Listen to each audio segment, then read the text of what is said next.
नमस्कार, स्वागत है आपका चौथा पैगाम में। आपके साथ मैं हूं फिरदौस। आइए नजर डालते हैं आज की गतिविधियों पर। जहानाबाद की एक महिला के साथ आशा कार्यकर्ता ने फ्रॉड किया है। महिला का सीजर प्राइवेट हॉस्पिटल में करने के बाद सरकारी हॉस्पिटल से उसके नाम पर पैसा निकाला गया। जैनाबाद की रहने वाली निकिता पति जितेंद्र की डिलीवरी राखी के पर्व पर हुई, जिसे डिलीवरी के लिए जिला अस्पताल पहुंचाया गया था। लेकिन डॉक्टर के न होने के कारण आशा कार्यकर्ता ने महिला का सीजर एक प्राइवेट हॉस्पिटल में करवाया, जिसमें महिला के पति जितेंद्र ने ब्याज से पैसा उठाकर 35,000 रुपए सीजर के लिए जमा करवाए। 4 दिन महिला प्राइवेट हॉस्पिटल में भर्ती रही और उसके बाद घर पहुंची।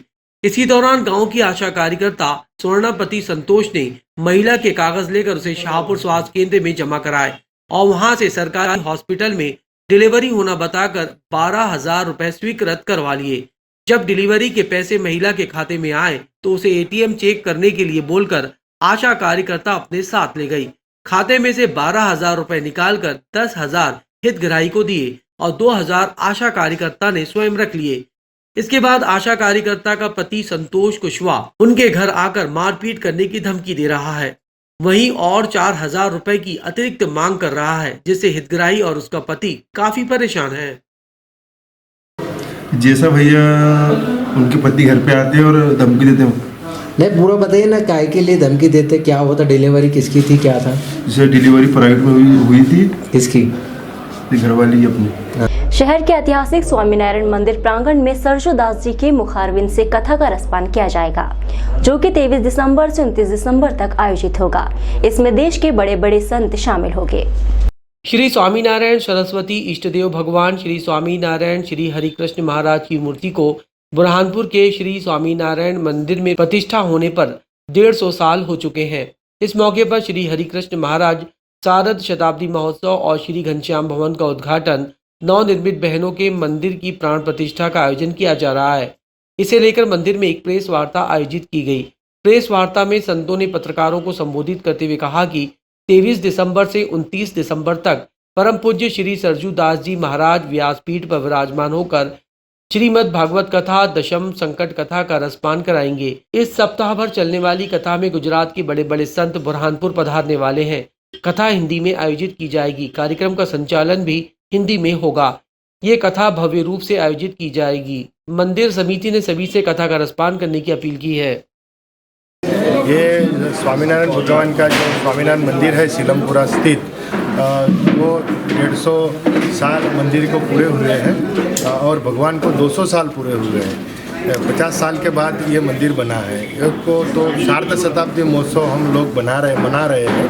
उसमें भागवत की 10वें स्कंद की कथा है। शास्त्री सत्यप्रकाश शास्त्री जी यहाँ हिंदी में बहुत 10वें स्कंद की कथा करने वाले हैं। सभी भक्तों को मेरी नम्र विनंती है कि स्वामीनारायण मंदिर सीलमपुरा स्थित में आप सभी भक्तों को कथा सुनने के लिए आमंत्रित। कितने दिन का कार्यक्रम है? ये 7 दिन का कार्यक्रम है।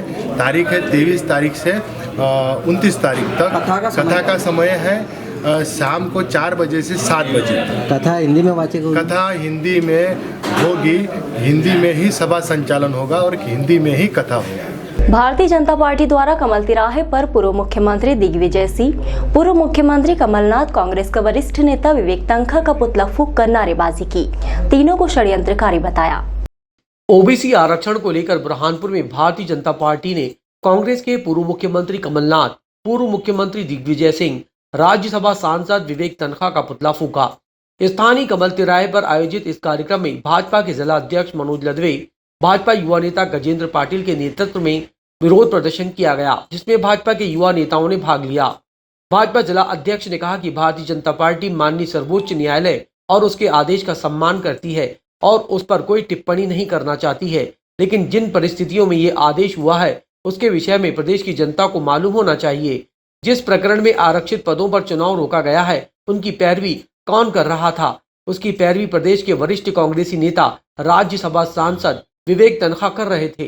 भारतीय जनता पार्टी ने हमेशा ओबीसी के बारे में सोचा है और इस आदेश के बाद 70,000 प्रभावित हुए हैं, जिनमें जिला पंचायत के 155 जनपद पंचायत सदस्य के 1,273 सरपंच, 4,058 पंच, 64,353 पद शामिल हैं। इस पूरे प्रकरण में कांग्रेस के सांसद तन्खा ने पैरवी की है।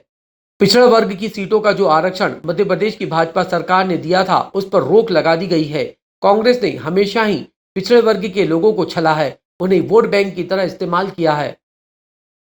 न्यायालय ने जो डिसीजन दिया है हम उसका स्वागत करते हैं। बाकी कहीं ना कहीं कांग्रेस के ये जो तीनों नेता थे और इन्होंने एक षड्यंत्र के तहत जिस तरह से जो गलत याचिका दायर करी थी, तो उसका एक 70,000 सीटों पर जो हमारे पिछड़ा मोर्चे से और पिछड़ा वर्ग से जो लोग चुनाव लड़ने वाले थे, तो कहीं ना कहीं उन सभी की भावनाओं को आहत हुआ है और कहीं ना कहीं पिछड़ा जाति के लोगों के खिलाफ ये षड्यंत्र उन लोगों के द्वारा किया गया है। अभी तक के यानी हमारी भारतीय जनता पार्टी की सरकारों ने और हमेशा भाजपा के संगठन ने पिछड़ा जाति मोर्चे के लिए आगे बढ़ चढ़ करके कार्य किया हुआ है और इन तीनों ने एक दिग्विजय सिंह, कमलनाथ और विवेक तनखा, इन तीनों ने इसका एक षड्यंत्र बनाते हुए जो याचिका गलत तरीके से दायर की है, तो उसके लिए हम आज यहाँ पर विरोध प्रदर्शन कर रहे हैं। आज भारतीय जनता पार्टी पिछड़ा मोर्चा ने पूर्व मुख्यमंत्री दिग्विजय सिंह, कमलनाथ और उनके वकील विवेक तनखा का पुतला दहन किया है।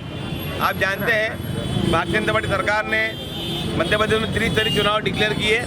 इसमें मध्य प्रदेश में 51% ओबीसी वर्ग के लोग रहते हैं और हमने 70,000 सीटों पर ओबीसी का आरक्षण दिया था।